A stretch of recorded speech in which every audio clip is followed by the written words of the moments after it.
So today we'll continue with the halachot of pertaining to leaning during the Seder when we have to, when we do not have to. Halakha explains first and foremost. We'll begin that the Shulchan Aruch writes, "Kol mi shetzarich heseba im achal u'shata b'lo heseba lo yatsa v'tzarich lachzor ve'lechol ve'lishot be'heseba."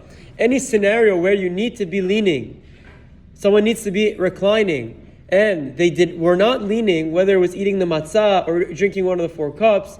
Shulchan Aruch explains that you are not yotzeh, the individual did not fulfill his obligation, and must go back and re-drink that cup or re-eat that kezayit while leaning to his left. Now, the Rama wants to add that there's a difference between which cups it is, between the first. He makes a distinction between the first 2 and the latter 2, but that's not the opinion of the Shulchan Aruch. And for us, Shulchan Aruch explains very clearly that whenever you are in any scenario, so if someone forgot to lean and drank a cup of the 4 cups or ate some of the matzah without leaning, he has to do so again. The leaning is crucial to fulfilling the mitzvah. Now, so that applies to the men. What about women? There's a very famous halacha, and you can even say it as a divrei Torah at the Seder. It's a nice idea. Shulchan Aruch explains, also in the same siman, a few seifim earlier, siman taf ayin bet seif daled, isha ena tzricha heseva, ela im ken hi chashuva.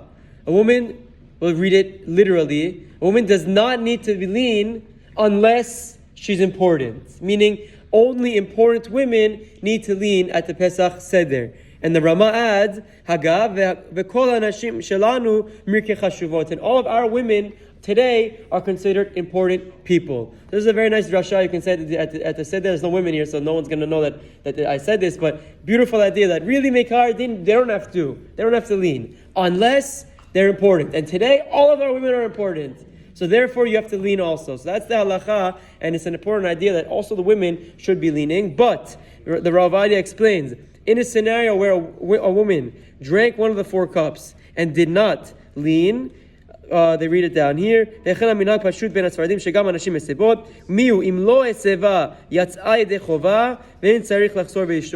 Meikar Adin, she might not necessarily be required to. And there's various opinion of the Ravia that says we don't have to, what is leaning at all do for us today? For a woman who accidentally drinks or eats the matzah without leaning, she does not have to go back and perform the mitzvah one more time. But obviously, when we start the Seder, we have to educate all of the men, all of the women, even the children. We have to educate them in the mitzvah that they should be leaning for the 4 cups, for eating the matzah. This is a brief halacha about leaning for men and women. Have a wonderful day.